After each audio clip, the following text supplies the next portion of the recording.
Ano ang epekto ng sobrang daming case fan sa PC?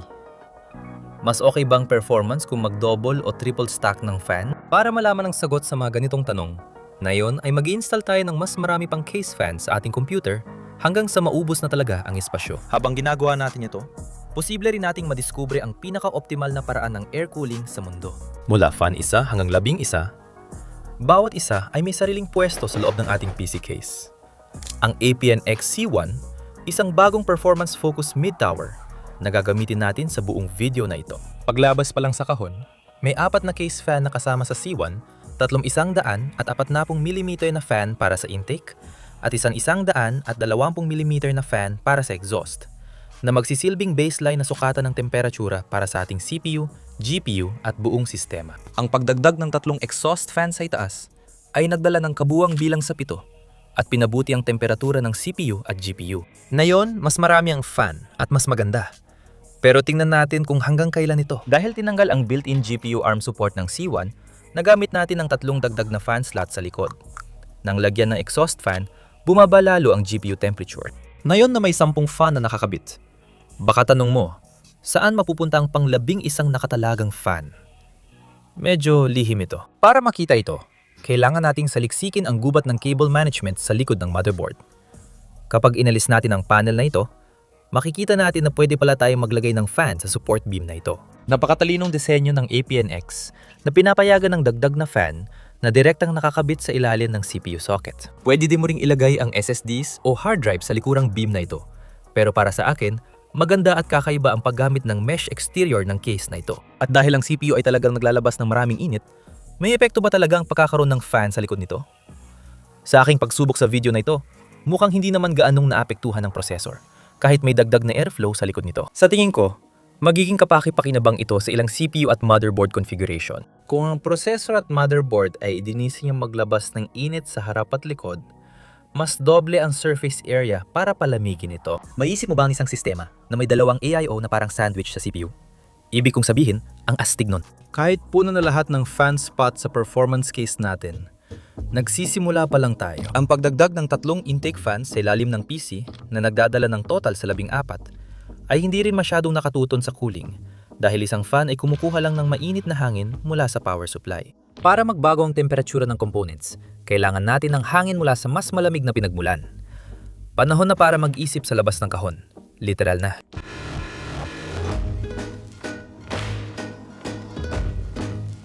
Sa pamamagitan ng 12 case fans na pinapatong-patong sa 3 hanay ng tiga-4, maaari na nating palitan ng buo ang side glass panel ng ating case ng purong airflow lang. Sa totoo lang, sobra pa ang airflow natin kahit walang dagdag na suporta. Kasi, sapat na ang lakas ng mga fans para matumba sa sarili nilang buga sa ganitong posisyon. Sa ngayon, pagsasama-samahin muna natin ang mga ito gamit ang sticky tack para masiguradong sapat ang tibay nila at manatili silang nakatayo. Basta maayos na daisy chain ng ARGB at power cables, gamit ang ilang maliit na hub, umabot sa 26 ang opisyal na bilang ng fan natin. Tingnan mo, sapat na ang mga numero bilang patunay. Ito ang pinakamalamig na temperatura na nakuha sa buong eksperimento. Posibleng ito na rin ang hinaharap ng PC air cooling dahil sa malakas na airflow na diretso sa components, nananatiling malamig ang lahat dito. Pero may ilang malaking disbentahe rin. Ito ang pinakamaingay sa lahat ng nasubukan namin. Hindi ako magsisinungaling. Sobrang ingay talaga nito. Mas maingay ito ng halos 10 decibels kaysa sa sumunod na pinakamaingay na test. Dahil tinanggal ang glass panel, open face ng PC kaya madaling pasukin ng alikabok at mahirap linisin. Hindi mo rin makikita ang components kung mahalaga sa iyo yon. At panghuli, parang sakuna ang cable management. Pag-uusapan pa natin yan mamaya, pero kung gusto mo lang ng pinakamalamig na PC, ito ang dapat mong isaalang-alang. Ito na ba ang pinaka-optimal na setup gamit ang dami ng fans? Para malaman, tatanggalin natin ang pader, ire-reallocate ang resources, at susubukan ang fan stacking. Sa teorya, kung dudoblehin natin ang dami ng fans na nakapatong sa isa't isa, dapat doble rin ang airflow at doble ang cooling performance, di ba? Kung totoo yan, pwede bang maglagay ng 4 na fans na nakapatong at maging 4 na beses ang cooling ng PC case? Gusto kong maniwala, pero subukan muna natin. Sa parting ito ng eksperimento, magfo-focus tayo sa CPU at magsasalansan tayo ng paraming APN-X fan sa ibabaw ng cooler para makita ang resulta. Kung tama ang una nating hinala, dapat sobrang lamig ng processor natin pagdating sa dulo ng stack na ito. Pero ano nga ba talagang mangyayari sa totoong buhay?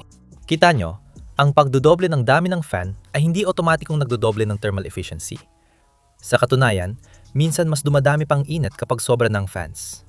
Wild, di ba? Lumabas na mga case fan ay natutulak ng hangin palabas sa 45 degree na anggulo. Kaya kapag naglagay ka ng magkapatong na fan, nagkakaroon ng turbulence na bumababa ang efficiency ng sistema. Habang nangyayari yon, ang static pressure sa pagitan ng mga fan ay pwedeng magpahirap agad sa pagdaan ng hangin. Pero paano kung lagyan natin ng doubling, magkapatong na fan ang buong PC case, hindi lang sa CPU cooler? Ano kayang mangyayari? Para malaman, pwede tayong magdagdag ng fan dito sa likod. 2 sa ibaba, 1 dito, at 3 sa itaas, at 3 pa sa likod na bahagi. At gaya ng nakita natin kanina, nagdudulot pa ito ng mas masamang performance kaysa kung wala tayong inilagay na mga fan. Sa ganitong setup, maraming airflow streams ang nagbabanggaan, kaya nagkakaroon ng maiinit na bulsa ng hangin dahil sa magulong daloy. Hindi ito perpekto para panatilihing malamig ang buong PC. Wala na tayong mawawala. Kaya isalpak na lang lahat ng natitirang fan sa case at tingnan ang resulta. Tulad ng inaasahan mo, mas pumangit pa ang resulta nito kumpara sa naunang test natin. Ang totoo, mas dinagdagan lang natin ng turbulence ang setup. Ngayon, kamakailan lang, nagsagawa ako ng survey sa inyo. At lumabas na karamihan sa inyo ay may 3 hanggang 5 case fan sa loob ng inyong PC.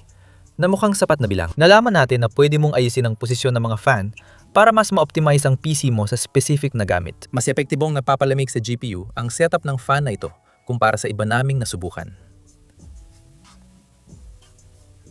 Kung bubog sa load ang GPU mo o talagang mainit itong tumakbo, subukan mong ilipat-lipat ang pwesto ng mga fan para mapabuti ang airflow sa paligid ng card. Malaking tulong talaga kung may PC case ka na nagbibigay ng flexibility para gawin ang ganitong mga adjustments dahil sa dami ng pagpipilian ng fan slots. Pinadalhan ako ng APNX ng Performance C1 case para sa video na ito at natuwa akong mag-assemble dito. Pinakagusto ko kung gaano kadaling i-disassemble. Ang side panel, back panel, top panel, at pati na rin ang harap ay pwedeng tanggalin ng hindi na kailangan ng screwdriver. Sobrang convenient talaga. Sana lahat ng case na meron ako ay ganito rin. Pag inalis mo ang back panel, makikita mong halos lahat ay may mesh paneling na interesting na design decision. Dahil dito, pwedeng ilagay ang mga fan sa iba't ibang posisyon sa case. At okay lang din sa akin ang itsura.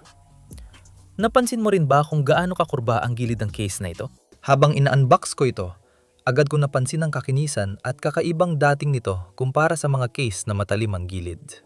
Makikita rin ang pagkakurba na ito sa APNX case fan na namumukot tangi kumpara sa mga tradisyonal na case fan na may kitang sulok. Bukod pa dyan, mga 5mm na mas makapal ang FP1 kaysa karaniwang fan, kaya inaasahang mas magandang performance nito. Muli, isa sa mga 100 at 20mm na FP1 ang kasama sa likod ng C1 case, at 300 at 40mm na FP1 naman ang nasa harap. Ang case mismo kasama ang mga fan na ito, sa pagkakalam ko, ay nagkakahalaga ng mga 100 at 59 na dolyar sa particular na multicolored na finish na ito, na nagbablend mula light blue hanggang purple, depende sa anggulo ng iyong pagtingin. Chroma flare ang tawag dito, pero may itim at puting case din. Gustong-gusto ko kung paano lumilitaw ang kulay mula sa loob ng case. Ang di ko lang nagustuhan sa case na ito ay umaabot ang front panel hanggang sa ilalim ng mga paa. Kaya di mo maipasok ang kamay sa ilalim kapag binubuhat o nililipat ito. Hindi ito malaking issue, lalo na't bihira mo namang ilipat ang PC. Pero tuwing bubuhatin ko, inaabot ko agad ang harap at natatamaan ng harang bago ko maalalang dapat sa kabilang side ko ito hawakan. Masasabi mong maliit lang na abala ito kung tutuusin. Pero sa magandang banda, dahil walang puwang sa pagitan ng mga harapang paa, mas maganda naman talaga itong tingnan. Madaling buuin ang APNX C1 at swak talaga ito. Irerekomenda ko ito sa naghahanap ng mid-tower case na focus sa performance at maraming pwedeng paglagyan ng fan. Mas mainam mo nang gamitin ang karaniwang fan orientation bago maglagay ng 30 case fan at asahan ang matinding lamig ng PC. Salamat sa APNX sa pag-sponsor ng video na ito. Tingnan ang C1 case, FP1 fans at iba pang PC products sila sa description sa ibaba. Yan lang ang update ko ngayon. Ako si Mrayster, ang inyong Tech Tinker. Hanggang sa susunod.